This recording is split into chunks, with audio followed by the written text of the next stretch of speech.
West Mercia police are trialling smartwater forensic spray in an attempt to combat illegal off-road bikes and quads in a crackdown against the unlawful use of the vehicles. A smarttag is a traceable forensic spray which is squirted from a can onto the offender and leaves behind a unique coded liquid. Now, you've likely heard of the smartwater tagging system before. It's in some post offices and banks, and once it comes into contact with you, it's very difficult to remove, which in some use cases is a great idea.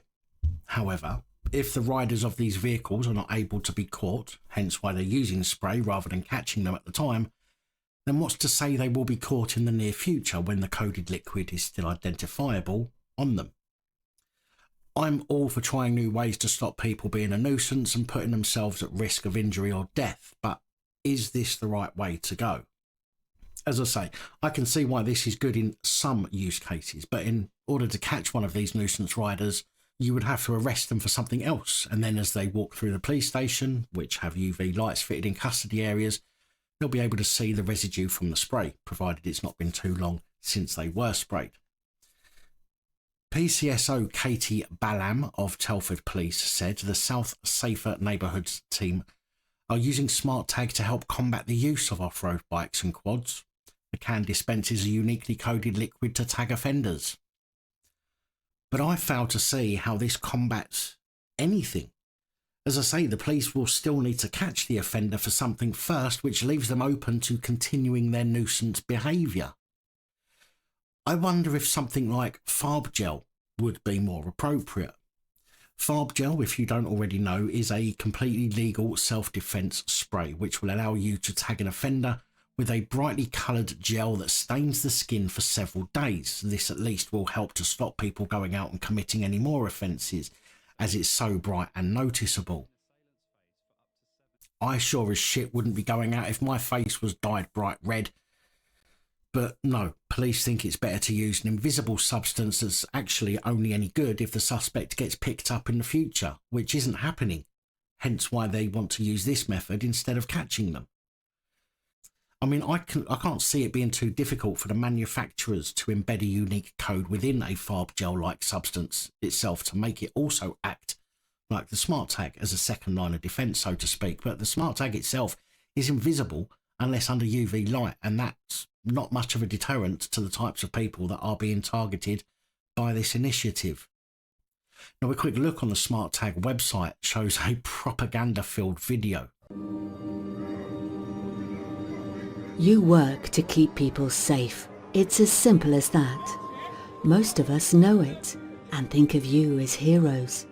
But others don't. They see you as a target for abuse, to be spat at, to be punched and scratched.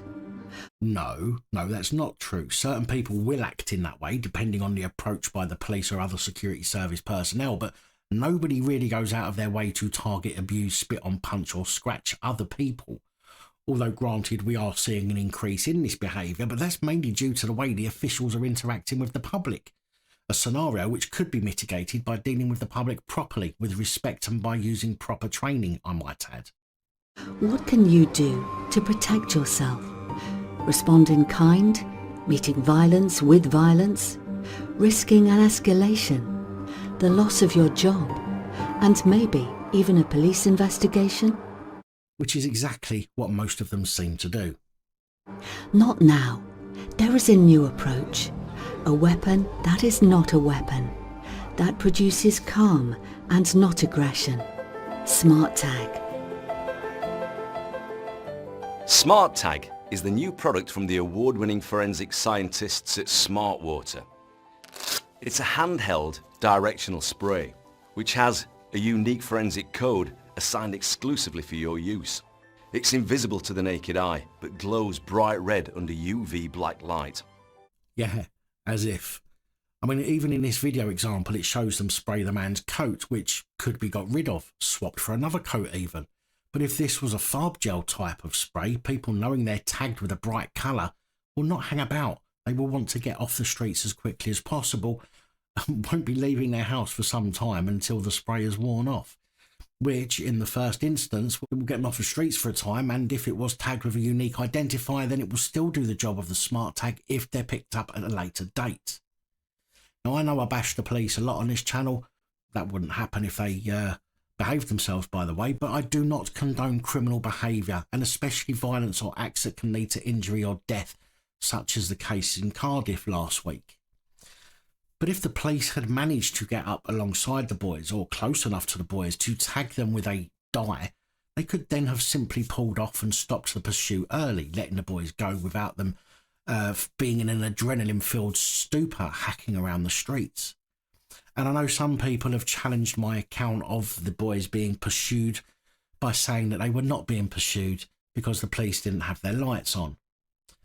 Well, unless we read different dictionary versions, a pursuit doesn't mean lights and siren. A pursuit can mean a chase, yes, of course it can, but it also means tracking, trailing, following, shadowing, or tailing. So whichever way you look at it, they were being pursued. But regardless, incidents such as that could be mitigated by using something other than just smarttag or smartwater. And I'm surprised the use of something like farbgel hasn't been investigated already. It's got to be better than chasing people and putting other people's lives at risk. What do you think? Clearly, we can't just let people do what they want, but do you think chasing them down and causing a dangerous situation for everyone is the answer? Or do you think using something that could potentially mean these people are off the streets for at least a few days to prevent them causing more havoc or breaking the law any further is the way to go?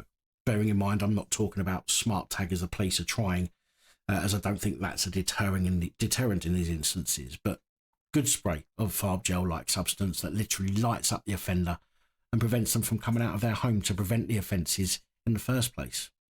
Obviously, misuse of such a deterrent, shall we say, should be seen as a criminal offence, whether it's the police or other security personnel that are using it. But used correctly, I think this could potentially cut down on people going out and causing such a nuisance and putting themselves and others at risk of injury or death.